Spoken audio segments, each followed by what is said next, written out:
Pagkatapos nga ng trabaho ay dumiretso kami dito sa Mr. Pares.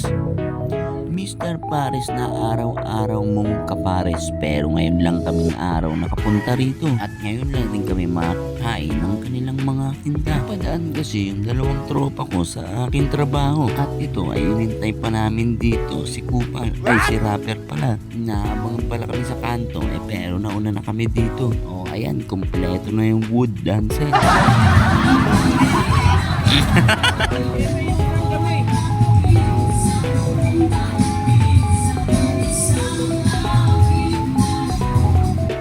Dito nga ay pumila na kami. Buti nga ay hindi masyado marami ang tao dito.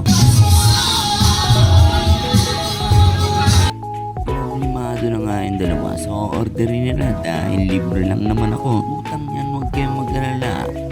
May inabot nga sa amin na raffle card. Pag naubos daw namin yung kinain namin pati yung mangko ay makukuha namin tong motor na to. Napaka basic. Gusto nyo pati kutsara ubusin namin eh.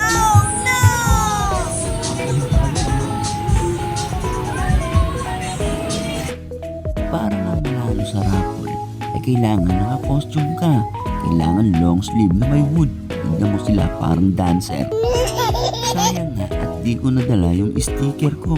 Dami palang pwedeng dikit dito. Ayan o, ang daming sticker hanggang dun sa may entrance. Wow! Malapit na nga kami makakain at nandito na kami sa waiting. Ayun o, at puro putok-batok ang nakikita ko. Meron pa nga akong nagip na pogi. Itong nakaputi, ang ganda ng smile. Wow!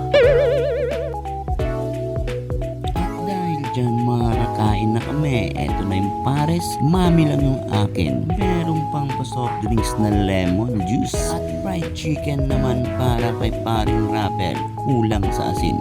Dito sa loob ay makikita ang kalokohan mo dahil nakatutok sa'yo ang CCTV. Bala ka dyan. Tara, kainan na. Ay, tapos na pala sila. Ako na lang.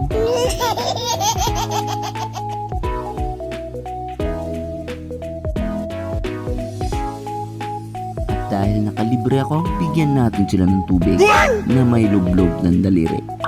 Nice! Solved! Ayan, at tapos na ang aming kinain. Hindi namin naubos yung mangko. Kaya hindi namin makukuha yung parapol na motor.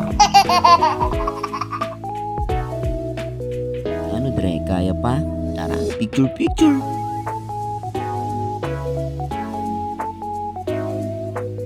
At dahil dyan, uwian na. Ready na yung ating mga riders. Sige bye.